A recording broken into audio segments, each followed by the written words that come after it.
درِ شہوار بہت ہی بری طرح سے برباد ہو چکی ہے۔ اس نے جو کچھ بھی بویا تھا وہ اسے آج کاٹنا پڑ رہا ہے۔ جب اس کے بھائی تیمور کو پتہ چلتا ہے کہ اس نے اپنے ساتھ کیا کیا ہے تو وہ کہتا ہے، درِ شہوار، یہ میں کیا سن رہا ہوں، تم نے یہ سب کچھ کیا کر دیا ہے؟ تو درِ شہوار کہتی ہے، بھائی مجھ سے بہت بڑی غلطی ہو گئی ہے، میں اپنی دوست لینا کی باتوں میں آ گئی تھی، اس نے مجھے باتوں کے جال میں اس طرح پھنسایا کہ مجھے کچھ سمجھ ہی نہیں آئی۔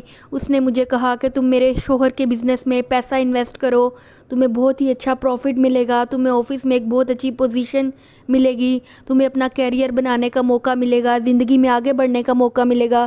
بھائی اس نے میرے ساتھ بہت بڑا دھوکہ کیا، میں تو برباد ہو گئی، مجھے کچھ سمجھ نہیں آ رہی۔ اس کا بھائی کہتا ہے، یہ لینا وہی لڑکی ہے نا جس سے تم میری شادی کروانا چاہتی تھی اور تم نے مجھے اس سے ملوایا تھا، تو اس کا شوہر کہاں سے آیا؟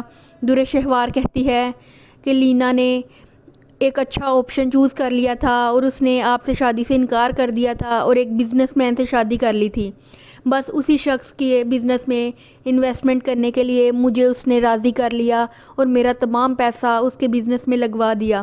بھائی مجھ سے بہت بڑی غلطی ہو گئی، میں اب کیا کروں گی؟ وہ لوگ تو میرا سارا پیسہ لے کر اس ملک سے فرار ہو گئے ہیں۔ تو تیمور کہتا ہے، تم نے بہت بڑی غلطی کی ہے، تمہیں مجھے اعتماد میں لینا چاہیے تھا، میں تمہارا بھائی تھا، میں نے ہر موقع پہ تمہارا ساتھ دیا، دعا کے سلسلے میں بھی میں ولید بھائی کے خلاف کھڑا ہوا تمہارے ساتھ اور تمہیں تمہاری بیٹی لے کر دی، لیکن تم نے اپنے سگے بھائی پر بھروسہ نہیں کیا، تم نے یہ کیا کیا؟ تم زندگی میں ہمیشہ غلطیاں ہی کرتی رہو گی، اب تم آگے کیا کرو گی؟ تم نے اپنا سارا پیسہ ڈبو دیا اپنی غلطیوں کی وجہ سے۔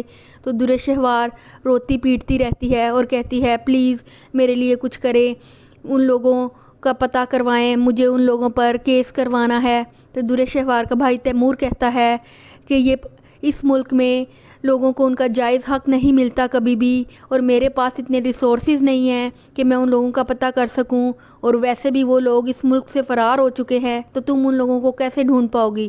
اب جو بھی تمہارے ساتھ ہو چکا ہے اس پر صبر کرو۔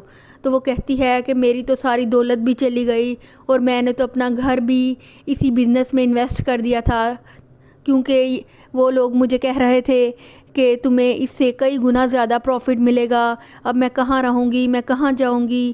اس کی والدہ اور اس کا بھائی کہتے ہیں کہ تم اسی گھر میں واپس آ جاؤ۔ تو وہ کہتی ہے اپنی والدہ سے، یہ آپ کیسی باتیں کر رہی ہیں؟ میں اس گھر میں نہیں رہ سکتی، میرا اس گھر میں دم گھٹتا ہے، اتنے چھوٹے سے گھر میں میرا گزارا نہیں ہے۔ اس کی والدہ کہتی ہے کہ تمہارے ساتھ اتنا کچھ ہو گیا لیکن پھر بھی تم اپنی حرکتوں سے باز نہیں آئی، تمہارا غرور ابھی بھی وہیں کا وہیں ہے، کچھ تو شرم کرو، برباد ہو گئی ہو، تمہارے پاس کچھ بھی نہیں باقی رہا۔